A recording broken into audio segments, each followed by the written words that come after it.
Double bone ల్యాబ్లు ఇట్లా ఎందుకైతే ఎవరికైనా తెలిసింటే కమెంట్ చేయండి. ఇట్లాంటి వీడియోని లైక్ చేసి ఛానల్ అయితే సబ్స్క్రైబ్ చేసుకోండి. పాపం దీన్ని చూస్తే అయితే నాకు బాగా బాధ అనిపించింది అనమాట. ఎందుకంటే ఇది విభత్సమైన వెయిట్ పెరిగింది అనమాట. ఇది లేవడానికి కూడా ఆయాసపడుతుంది. ఇదైతే చాలా అంటే చాలా వెయిట్ పెరిగింది. ఎందుకు ఇట్లా అవుతుంది ఎవరికైనా తెలిసింటే కమెంట్ చేయండి. ఇంకా అక్కడ వర్క్ కంప్లీట్ చేసుకొని ఇంకేమున్నది బండి వాషింగ్ చేయడానికి. ఎందుకంటే సెల్ఫ్లు ఇస్తాం కాబట్టి సెల్ఫ్లు ఇచ్చిన కాడ బండి నీట్గా ఉంచారు. ఎవరు కూడా ఇట్లా వామిటింగ్ చేసుకొని అంత గలీజ్ చేసేస్తారు. మన చేతులు ఉన్నదంటే కొంచెం బండ్లని నీట్గా ఉంచుకుంటాం. కానీ ఇక వేరే వాళ్ళ చేతిలో ఏంటంటే బండ్లు ఆల్మోస్ట్ గలీజ్ అయిపోతాయి కదా. సో లోపలైతే గలీజ్ ఉంటే ఇంకేమన్నది బండి క్లీన్ చేపించుకోద్దాం అని చెప్పి వాషింగ్ సెంటర్ కి అయితే పోయినాం అనమాట.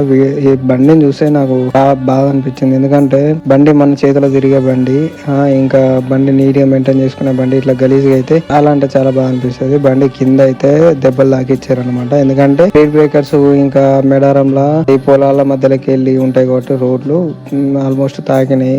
ఒక్కొక్కడ అయితే లోపలికి పోయినాయి అనమాట పట్టీలు ఇట్లా.